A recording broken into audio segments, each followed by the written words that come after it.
They thought the alien girl was finished, until a human lifted her from the ground.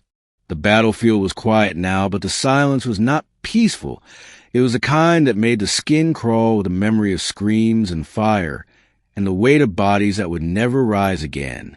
Smoke curled into pale orange sky of the alien world, and the ground was scorched black beneath the boots of the human soldier who stepped slowly across it. His name was Darren, and his eyes were tired from what he had seen.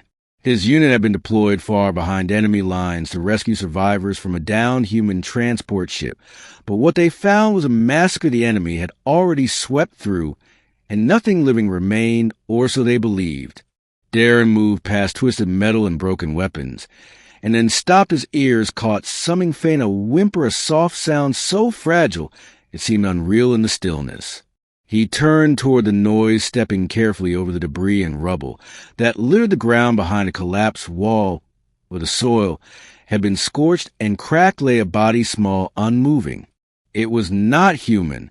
It was a girl. Her skin was violet bruised and cut her body thin from hunger. Her clothing toward her face was half buried in the dirt, but her chest moved barely. She was still alive. Darren dropped to his knees beside her, unsure for a moment what to do. She was an alien, a species his kind had been taught to fear and fight.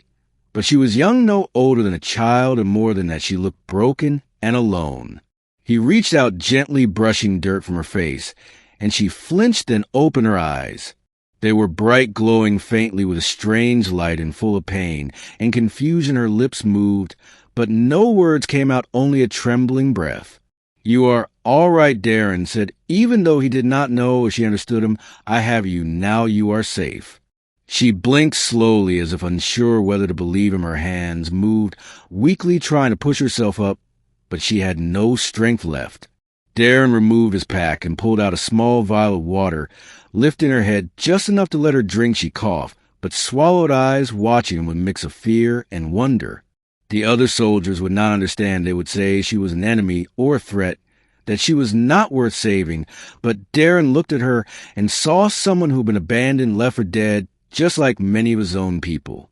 He slid his arms under her body and lifted her up carefully. Her head rested against his shoulder, her breathing shallow. As he carried her back across the ruins, he could hear voices from his comms unit calling out his name, asking for his position. "I found someone," he answered, "a survivor." "They will not like it," came the reply, cold and factual. "She is just a girl." He said, "One of theirs maybe, but she is just a girl." The voice on the other end did not argue, but there was a long pause before it said, "Bring her in, but be ready for questions." Darren kept walking, eyes ahead, feeling the fragile weight of the alien girl in his arms. She did not speak, but she did not struggle.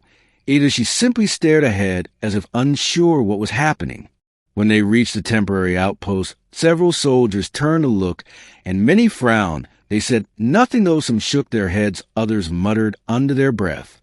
But Darren ignored them. He laid her down on a cot in the med bay and stayed by her side until a medic arrived. "She needs care," he said softly. "She will die if we do nothing." The medical woman named Alira glanced at the girl, and then back at Darren. Her face softened slightly, and she nodded. "I will see what I can do." Darren remained nearby as the medics cleaned the girl's wounds and gave her food and fluids. She never spoke, but her eyes followed him always. Days passed, and the girl slowly began to recover. She still did not speak, but she walked now and ate and sat beside Darren when he rested between patrols. He learned her name not through speech, but from the small pendant she wore hidden under her clothes. It was engraved with alien symbols, and he had a linguist on base translate it. Her name was Celari. When the commander came to see her, he frowned deeply. "Why did you bring her back, soldier?" "Because no one else would," Darren answered, "and because she is alive." The commander said nothing for a long moment, then nodded. "Keep her away from the civilians and the tech labs. We cannot risk any sabotage." "She is a child," Darren said, "not a spy." "Perhaps," the commander replied, "but children grow up and memories remain." Darren understood the fear, but he also saw how Celari looked at them all, not with hatred, but with confusion and sorrow. She had seen the worst of the war too and survived. One evening, while the sun dipped low, Cellari walked beside Darren near the perimeter. She looked up at him, her eyes glowing faintly again, and then reached for his hand. He let her hold it gently, her fingers thin and cold. "You saved me," she said suddenly, her voice soft and trembling. Darren looked down at her. "Surprised you can speak."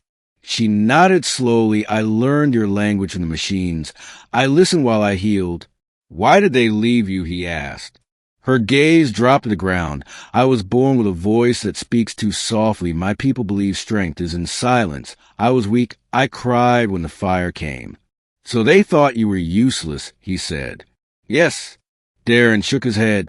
"Quietly, not useless, just alone." Cellari looked up again, and her eyes shimmered. "You lifted me from the ground when everyone else walked past, because I saw someone worth saving." She smiled then, and it was small but real. Weeks passed, and word spread about the human who had rescued an alien girl. Some mocked him, others began to wonder if peace was truly impossible, if one soldier and one child could find understanding. Cellari grew stronger, her voice steadied, and her eyes no longer held fear.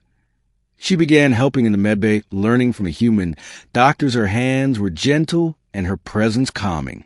One day a group of alien prisoners were brought into the outpost, wounded from a failed attack. Cellari stood frozen as they passed, and one of them looked at her, eyes wide. "Princess," he gasped. The soldiers turned sharply.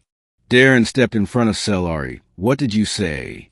"She is royal blood," the prisoner said. "She was thought dead, lost. When the enemy struck our capital, she was too small, too young, but the mark on her pendant proves it."